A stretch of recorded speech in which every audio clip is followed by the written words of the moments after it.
Hi, good morning, friends. Today we are going to discuss an OET roleplay. First of all, it's very important to check the settings. What's the setting here?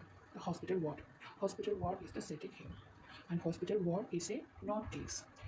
Before preparing the OET roleplay, we want to set in mind it's a not case. And here the description. You are checking on a 48-year-old patient who has developed osteomyelitis. It's a bone infection in his or her leg, and you already know the patient, so we can ask the patient name during your preparation time. How we ask the patient name? We can ask the interlocutor, could you please tell me how can I address you during the role play? Then the interlocutor will tell a name. Then, good morning, Mr. John. I am Ashwini, the nurse who working in this hospital ward. Today I am your attending nurse. This is the introduction.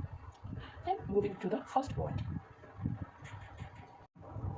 Explain your role, that is monitor wound, take vital signs, check intravenous drip, etc., and find how the patient is feeling. Okay. Okay, Mr. John. Today I am here to monitor your wound and check your vital signs that include temperature, blood pressure, and pulse rate. After that, I want to check your medications. Before moving to that, how you feel now? This is the first point. Then the patient will reply how he feels. Then the second point, describe the symptoms of osteomyelitis, that's bracket, fever, pain, etc. And reassure the patient about his or her progress, reduction in fever, positive effect of antibiotics, and find out more details about the pain.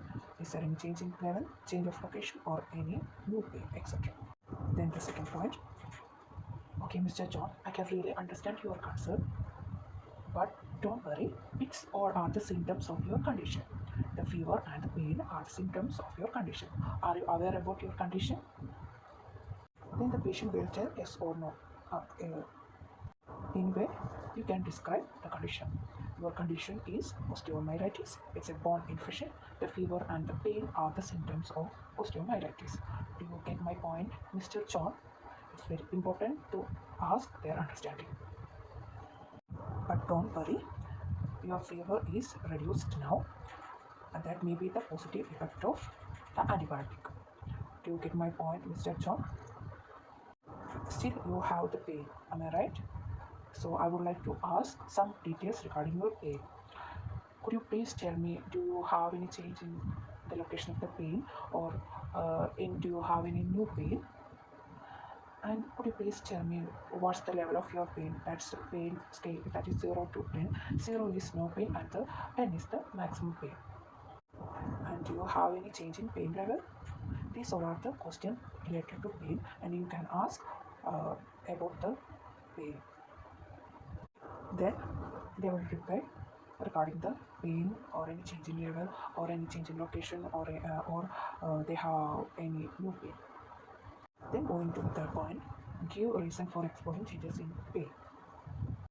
At the time you can tell, I can really sense your feeling, Mr. John, but the importance of monitoring pain is very important to identify any possible sign of secondary infection.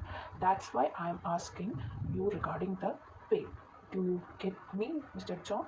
Or are you able to follow me, Mr. John? And one more thing is very important. Please communicate if you have any change in pain or any new pain is started. Are you able to follow me, Mr. John? And do you have any other concerns? Then the patient will tell regarding their concern. Then moving to the fourth point, explain treatment status before discharge. Okay, Mr. John, your concerns are reasonable. I will explain regarding the treatment stages before your discharge. It's very imperative to control the infection before your discharge. For that, we are providing the antibiotic injection. Before your discharge, it's very important to switch your antibiotic injection form to a oral antibiotic form, and want to establish a self-medication routine before your discharge plan. This is the fourth point. Are you able to follow me, Mr. John? Then the fifth point, describe antibiotic treatment plan. In bracket several more days intravenously in hospital, 4 to 6 weeks in tablet form at home. They establish the patient willingness for you to do necessary check. Okay, Mr. John, about your antibiotic treatment plan, it's important to continue injection intravenously for several more days in hospital itself. After that, we switch this injection form to oral form for 4 to 6 weeks in tablet at your home. Is that okay with you? Anything else I want to clear to you? Okay, Mr. John, then do you have any other concern? Okay, and are you willing to do the necessary checks? This is the last point, and we can conclude. Okay, Mr. John, till now we have discussed regarding your condition and your treatment plan. I hope you understand what I mentioned so far. And the last thing is conclusion. You can conclude. Okay, Mr. John, in between you have any doubts regarding your condition or in your treatment, you can contact me or you can press the buzzer. I can help you. Thank you. Okay guys, this is a simple for a beginner. I hope you understand. Thank you for watching my video.